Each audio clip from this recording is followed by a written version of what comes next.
tani waa sheekada Khalid Ciid kaasi oo xilliga Itoobiyaanku ay soo galayeen magaalada Muqdisho ka soo qaxay Soomaaliya isagoo soo galay Kenya kadibna 3 bilood uu joogo Kenya waxa uu aabbihi u sheegay inuusan halkaan joogi karin oo dalkii u noqonayo maxaa yeelay waxa uu ka yimid wadan aan sharci la weydiinin magac boolisna uunan maqlin cabsi ah inay boolisku xiraanna aysan ku jirin kadib waxa isku diyaarinaya safar isagoo ka gudbaya qaarado isagoo aysan jirin cid ka horeysa oo hagaysa oo ay kaliya ka tahay iska bax rabbi baa leedahay marka halkan kuma soo koobi karna sheekada Khalid Ciid oo aad u dheer laakiin waxaan ka soo qaadanaynaa inta xiisaha gaarka leh maadaama sheekada aynan lahayn cadla tuuro safarka Kenya Dubai Moscow ilaa Kuba Khalid waxa uu sheegay markii uu joogay 3 bilood Kenya inuu Kenya la qabso waayay kadibna waxa uu isku diyaariyay safar ay tahay meesha ugu dambayda inuu gaaro wadanka Mareykanka waxa uu ka baxay magaalada Nairobi waxa uu transit ku sii maray Dubai kadibna Moscow markii uu ka degay garoonka Moscow waxa uu sheegay inuusan la socon cimilada taas oo keentay inuu ka aado Moscow xilliga barafka u dhacayo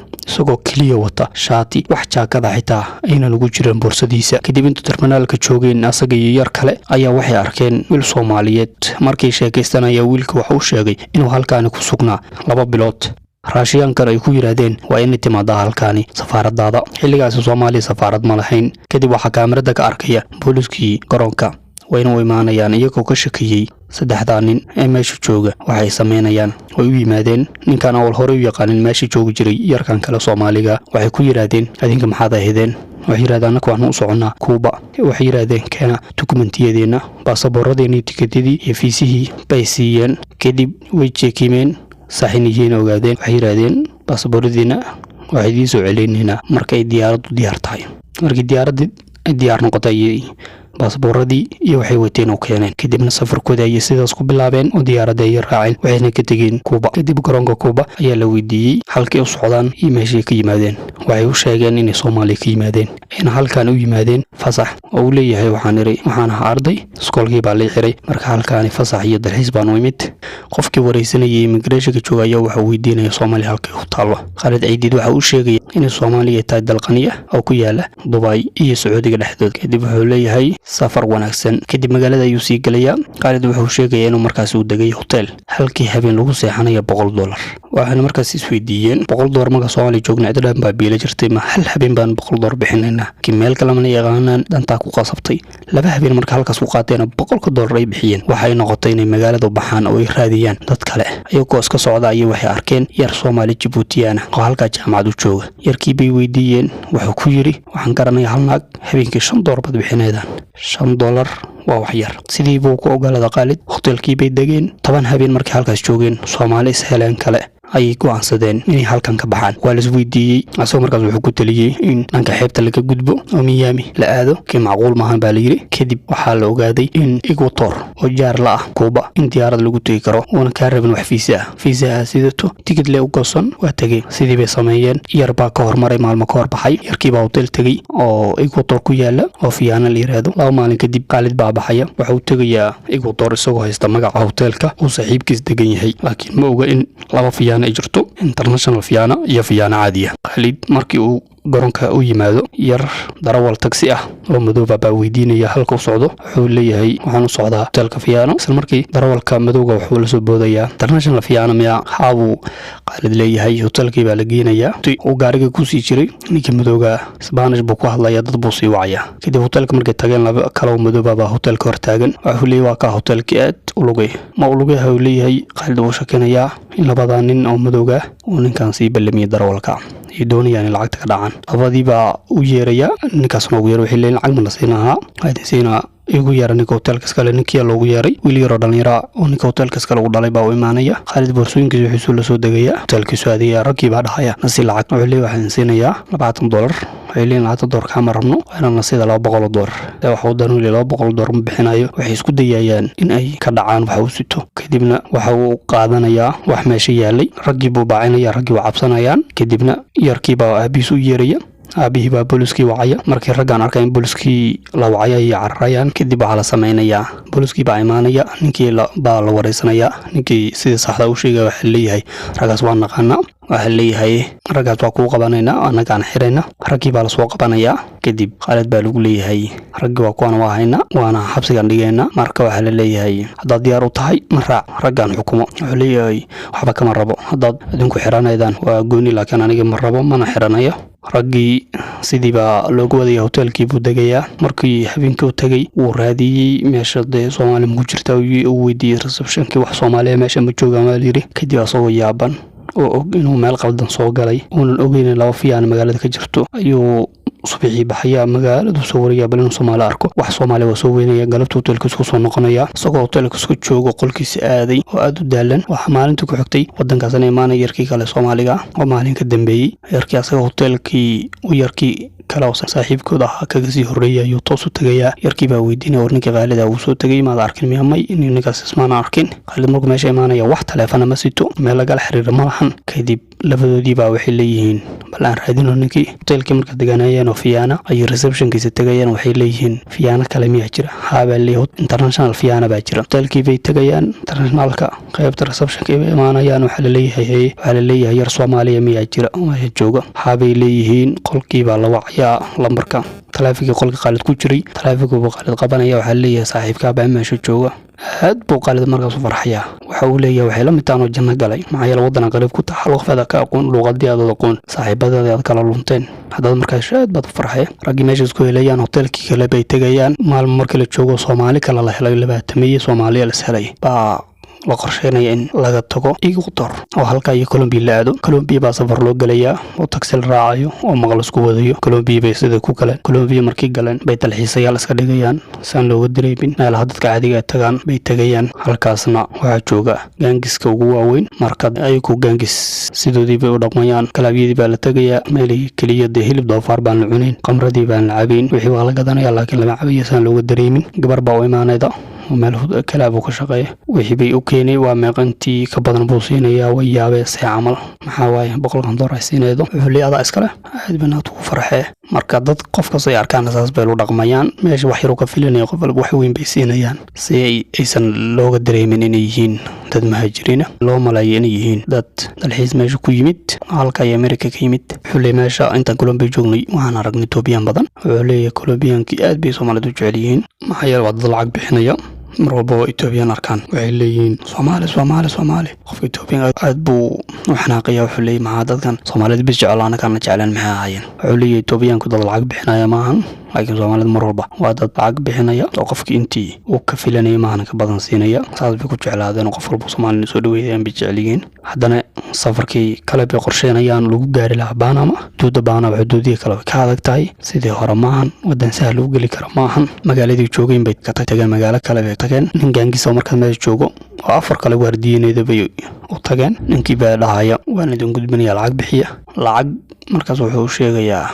saa'ida oo 50 gram bixiya ayuu leeyahay. xilligiin 50 gram hadda haysan meeshan ma imaan lahayn bay kula tahay. kadib xilliga dadka lacag ma haystaan fasaxa bas buu saaraya magaaladii kala goynaya hoteelkaasi bay deganaanayaan. kadib bay haddana qorsheynayaan safar ay xuduudda ku gaarayaan. mid muqallas baa lagu xiray. muqallaskii baa wadaya. muqallasiinta baa markaas waxay sameynayaan. muqallaskii baa wuxuu ku leeyahay waxay qaadanayaan inaad Panama gaartaan 7 maalin oo socda. marka wuxuu leeyahay 7 maalin socda meelan socon, marna gaarigan raacinay, mar faras, mar baasi. kadib waxay tagayaan meesha ugu dambeeyay webi bay tagayaan. wuxuu leeyahay webigan xuduudii baa dhow, intaan ka badan ma dhaafi karo. ciidamada Panama haddii qabtaan way dilayaan. marka khayr baan idin rajeynayaa, idinku lugta furo. sidii baan ku bixinaa. uu leeyahay 7 Soomaali bisaan nahay. saan u lugeyn u soconay waxaan ku tagnay 22 Ethiopian iyo Eritrean isugu jira. jiinka webiga fadhiya ay ooyana ay leeyahay maxaa sameynaa? waa u nimid marka waxaan dheer xaydan ku dhacay. waxay yiraahdeen waxaan sameynaa ma naqani meelaan aadno, webi baa naga horeeya, soo lugay baan liiri mana lugay karno, waan cabsanaynaa. marka wuxuu leeyahay 2 mid soo galo ama inaad naga hormartaan hadda horteen baxdaan, kadibna annaga kadib nimaano gadaashin nimaano, ama inaad anagu baxno waadinku gadaashin timaadaan, ama inaad raacdaan. saddexdaas mid soo galan waan raacina leeyihiin. waxaa leeyahay haddana raacidan waa inaad waxaan idin rano sameeyaan diyaar baa una. kadib wuxuu leeyahay 3 gabdhood Soomaalida la socotay baa boorsooyin sitay. waxaan boorsooyinkooda qaada say qaadana naga haradeedan qaadeen. haye sidii ku qasbanaadeen boorsooyinkii bay gabdhaha u qaadeen sidii baan ku lugaynay waxay tegayaan xuduudii Baanama ciidamadii Baanama qaabanaya waa la jabeenaya xabsi baa la dhigayaa waa markii ugu horreeyay xabsi galo qaalid kadib waxay sameynayaan xabsigii baa maalinta qaxootil loo imaanaya leeyahay maxaad ahaydeen waxay sheegeen qaxooti yihiin warqad baa la siinaya 30 maalmood gudahood inay Baanama uga baxaan 30kaas maalintii joogana warqadaasi magaalada ku mari karaan warqadii baa la soo siiyay magaaladii bay soo galeen magaalada markii yimaadeen Soomaali kale bay ku arkeen meesha joogta oo 6 bilood xabsi soo cunay ay ku nasiib bay lahaayeen markaas wuxuu leeyahay xukunkii Baanama baa isbedelay oo dawladda markaa joogtay dawladda ahayn baa timid marka waa la qafiifiyay xabsigii 6 bilood loo heynayay dadka waa laga daayay markii ogaadeen dadkan is Baanama joogeen oo wadankiisa dhib ku ahayn oo ka soo gudbayaan kadib waa baxeen waxa la qorsheynaya safar markan lagu gaarayo Mexico toos waxa loo sheegay inuu jiro nin muqallasa waan la arkin kaliya telefoon baa kala hadlaysa ninkaas oo sheegay in yahay xiriir badan la ilaa Mexico wadan kale xuduudiis dad baa u jooga oo kugu wareejinayo kadib Khalid wuxuu sameeynayaa bay la hadlayaan ta wuxuu leeyahay dad lacagaysan lambar baa lagu siinaya dadkaagi baa waxaan la markaas lacagtaas lagu soo turo leedahay ama hadii kala wada aaminayna wuxuu ku leeyahay markan xuduudda Baanama ka gudbiyo wadanka kale ku gudbiyo markaas lacagta soo bixi waad xaqiiqsato in runtahay inta lacag laga qaato laga gudbiyo maadaama qofka telefoonka la hadlaydo marka lacagta aad bixido laba qof baa lagu soo diraya waa lagu qaadaya xuduudda kale lagu gudbinaya xuduudda kale marka la gaaro wadanka kale laba qof baa kugu sugayda labada qof haddana waa gaari kale ku saarayaan bas kale xuduudda kale ilaa Mexico saas ku yimaadeen Mexico marka loo soo dhawaadiyay dadkan ka harayaan Mexico marka timaado waxa uu leeyahay immigration ka lagu sugayaa isla markiiba markii lagu qabto warqadaha lagu siinayaa 30 maalin gudahooda Mexico fursad u haysata inay joogto ama aad isaga baxdo 30 maalin gudahooda qof raba in Mexico jooga ma jiro toos bay u baxayaan xuduud waxa la tagayaa Mareykanka laakiin Mexico marka laga tagayo bas ma jiro qadaas lagu siinayo waa dukumeenti sharci ah tigid baad ku goosan kartaa warqadaas kadibna ka degeed magaalada kale xuduudda Mareykanka u dhow maadaama Mexico ay tahay wadan weyn xuduudii kale bay tagayaan markii tagaan xuduudda Mexico iyo Mareykanka u dhaxayda dadka leen bay ku jiraan qof walba warqadiisa buu wataa anaga dadkii leenka ku jiraan la galnay kadib aan arkay Soomaali xagga ka soo wareegay baa la yiri xagga markaan meel islaamka dhadhab una la jeebay xabsi baan ku tuuray ka waayaan oo si amalan qalad ma sameyn waxaan iraahna celiyo jeebeen iyo xabsi hadda ma adkaysan karnay cidna dhageysata malahan intii meeshii joogeen bay xabsiga ku jireen xabsiga Mexican badan baa kula jira oo ay kana saas oo kale sharci darro ku soo gala wadanka kuwii bay isdagaalayaan kadib waxa la sameeynayaa in laga wado kadib meeshaas maalmay ku jireen kadib loo imaanaya waxa la leeyahay qofkii raba oo dad meeshan u joogo dadkaas baa loo geenaya meeshuu sheeganaya waa la fasaxay xabsi waa laga sii deynaa qofkii kalena xukunka maxkamadda suuqa xabsiga ku jira ayuu suganaya wuxuu leeyahay anigu waxaan doortay in la fasaxo ana waxba ka aqoon wadankii baa lagu soo fasaxay askari baa soo waday wuxuu keenay meesha taranka laga raaco sidii buu iga laabtay luqadii ma aqaan wadankii ma aqaan meesha u socdo tilmaanka ma haysto in marka meesha taranka imid lacag oo kaasha buu watay mid madooba oo meesha taagnaa baan u tagay leeyahay waxay inaan caawidan rabaa oo tigidhka taranka goosto lacag ma wataa lacagtii baa tusay kadib askarkiisii mariyay $20 buu bixiyay $20 baan siiyay leeyahay kadib mid Mexican oo asna xabsiga ka soo baxay baa yimid wuxuu dhaanay lacag ma haysto meeshaas baan u socdaa marka bal iga bix waxa uu leeyahay 20 baan ka bixiyay labadina sida baan isku soo raacnay wuxuu leeyahay gurigiisa baan ku hormarnay aan ku wada degnay dadkiisii buu noo geeyay kadib dadkii baa way baro leeyahay ninkan Afrika ka yimid asagana iga soo bixiyay lacagta taranka cidiba markaas yimaad celiday $200 been siiyeen ayagoo tareenkiina ila yimido tareenka tigidhka sii jaray ina soo diray markaas wuxuu socdaa Santiago yarkii baan wuxuu leeyahay telefoon ma qabanayo Santiago buu uga degay tareenkii markuu ka degay buu wuxuu yaqaan malahan xilligu habeen uma yaqaan wuxuu sameeyo isagoo yaabano meeshii taagan jidka dhinaciisa ayuu xarkayaa yar Soomaali ah oo darawal ah yarkii bay sheekaysanayaan wuxuu sheegay inuu hadda xabsiga soo baxay oo Mexico ka yimid kadib yarkii baa leeyahay keen yar reer labu ah kadib wuxuu sameeynayaa wuxuu leeyahay kuwa kale Soomaali ah oo dhalinyaro oo meel degan buu geenayaa dhalinyaradii markaan sheekaysana mid kamid ah wuxuu leeyahay qaraaba noqonaba inuu adeer oo asagan iraadinayo intaan xabsiga ku jiray maalinba xabsi tagay gobolada tagtagay wuxuu leeyahay marka waa soo baxay yarkii wuxuu dhaatay ma jiraan adeena keen timiyay markaas uu wuxuu leeyahay way soo baxeen intaas soo soconaa wuxuu leeyahay ma jiraan soo soconay waxaan arkay boorar foto tuugsanay ayaa buu yiri wali Mexico ma joogtaan sir